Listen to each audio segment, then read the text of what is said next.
je me dis que c'est impossible qu'on soit seul dans l'univers. Ouais. Vu le nombre de planètes, de galaxies, je trouve que c'est assez fortement improbable qu'on soit la seule forme de vie dans l'univers. Peut-être même de loin, pas du tout les plus évolués. Et donc, ça m'intéressait de faire ce film, et de faire ce film sur un angle voilà, profondément humain, touchant, où on peut s'identifier, en fait. Bienvenue dans l'interview culture. Croyez-vous aux extraterrestres? La question est au cœur de ce film basé sur une histoire vraie dont vient nous parler notre invité. Bienvenue Vaina Jokante. Merci. On est ravis de vous recevoir, d'autant plus que vous étiez fait assez rare ces derniers temps au cinéma, donc on est doublement ravis. Vous venez nous parler de ce film, donc Valençol, 1965, réalisé par Dominique Filol. C'est l'histoire de qui, de quoi? Alors, c'est Jean de Florette, un mix de Jean de Florette et Rencontre du troisième type. C'est une histoire vraie, c'est l'histoire de Maurice Mas, agriculteur à Valençol en 65, qui a fait une rencontre du troisième type. Une soucoupe volante s'est posée dans son champ.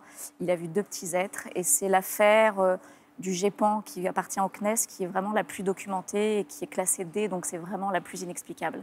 C'est une histoire qui est assez peu connue, mais qui, je trouve, est complètement emblématique de notre patrimoine et des histoires extraordinaires, des histoires voilà, de vie ailleurs. Oui, oui, très intéressant. Alors, Maurice, donc, c'est votre mari, oui. Il est cultivateur de lavande, et donc vous, son épouse qui le soutenait, vous pouvez nous expliquer qui vous êtes?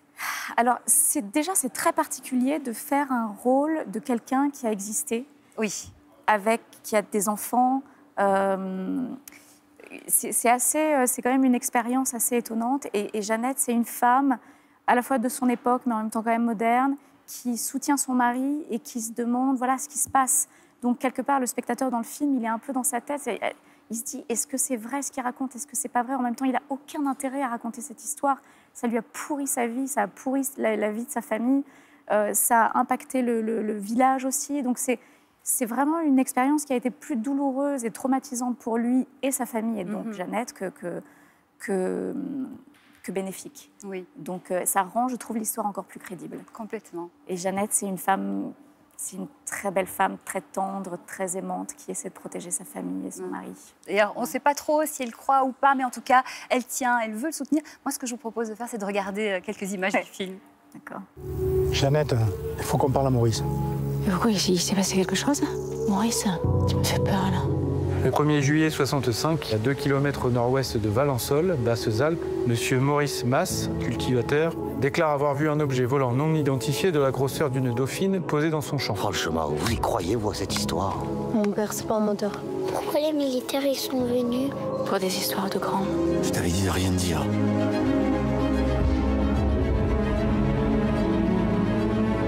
Tu crois qu'il n'y a que toi qui subis cette histoire? On nous regarde comme des bêtes curieuses dans le village. Qu'est-ce que vous avez vu exactement? Foutez le camp! Foutez le camp, j'en tue!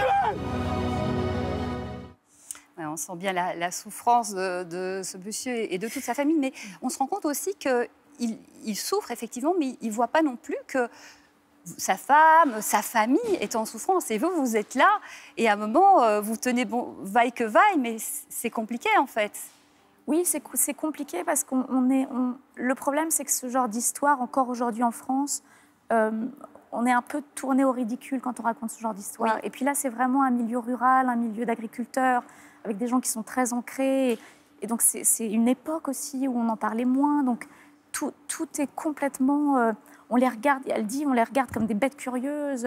Il y a les candidatons. D'ailleurs, il y a une très belle histoire quand on a présenté le film à Valençol, devant la famille, devant tout le village. Le village, ils étaient venus avec des chaises. La fille de Maurice Mas a dit quelque chose de très beau. Elle a dit, quelque part, ce film réhabilite la mémoire de mon père. Et ça a été un moment très fort parce que, malgré tout, il a raconté cette histoire, il a gardé son histoire jusqu'au bout, il n'a pas changé d'un iota, il y a quand même des traces dans son champ, il y a quand même des éléments factuels. Et donc les gens qui ont vu ce film se sont dit peut-être il n'avait pas menti. Oui. Et oui, ça a impacté tout le monde, mais c'est une très belle histoire humaine en fait.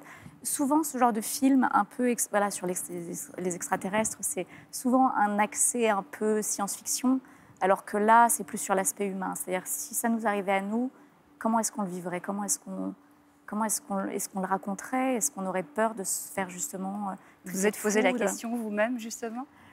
Oui, alors moi, je suis intéressée par ces sujets-là depuis très, très longtemps. Donc, je me dis que c'est impossible qu'on soit seul dans l'univers. Ouais. Vu le nombre de planètes, de galaxies, je trouve que c'est assez fortement improbable qu'on soit la seule forme de vie dans l'univers. Peut-être même de loin, pas du tout les plus évolués. Et donc, ça m'intéressait de faire ce film, mais de faire ce film sur un angle voilà, profondément humain, touchant, où on peut s'identifier, en fait. C'est-à-dire que chacun de nous peut s'identifier à ces gens qui sont des gens avec une vie assez simple, finalement. Et qui subissent finalement cette pression des autres, ce qu'en dira-t-on, c'est horrible. Il y a aussi la pression médiatique, et on le voit bien, ça rend fou. Vous, d'ailleurs, de par votre métier, comédienne, vous vivez cette pression médiatique. Est-ce que ça a nourri votre rôle? Non, moi, je la vis pas à ce niveau-là. Non, c'est quand même... Après, ce qui a nourri mon rôle, c'est plus... je dirais, je suis mère, je suis femme, je suis du Sud.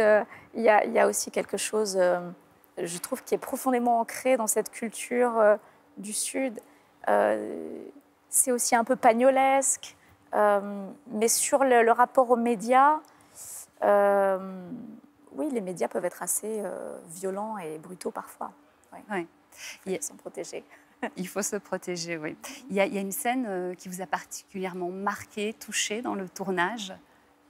Oui, c'est la scène où justement elle le confronte parce qu'en fait, elle subit cette histoire tout le long, elle parle assez peu, elle vit cette histoire extraordinaire par le prisme de son mari sans rien comprendre. Oui.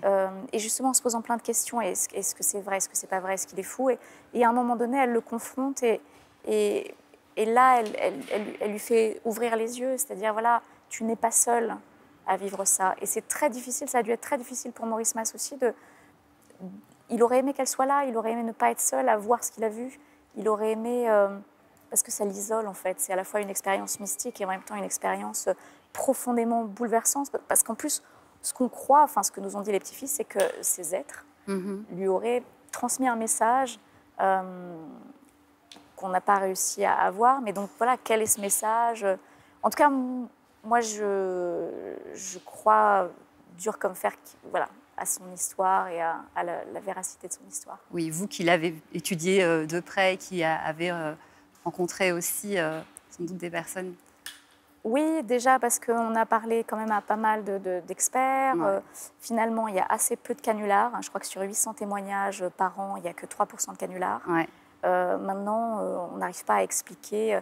Il y a énormément, enfin aujourd'hui, en tout cas à l'époque, il y en avait moins, mais aujourd'hui, il y a beaucoup de témoignages qui se regroupent et de gens très, voilà, des pilotes. Eh bien, ça s'est passé en 1965. On va déjà regarder Valençol 1965, ce qui s'est passé. Le film est vraiment très touchant. Dominique Filol, vous, je cite aussi Mathias Van Cache, qui est votre partenaire. C'est incroyable.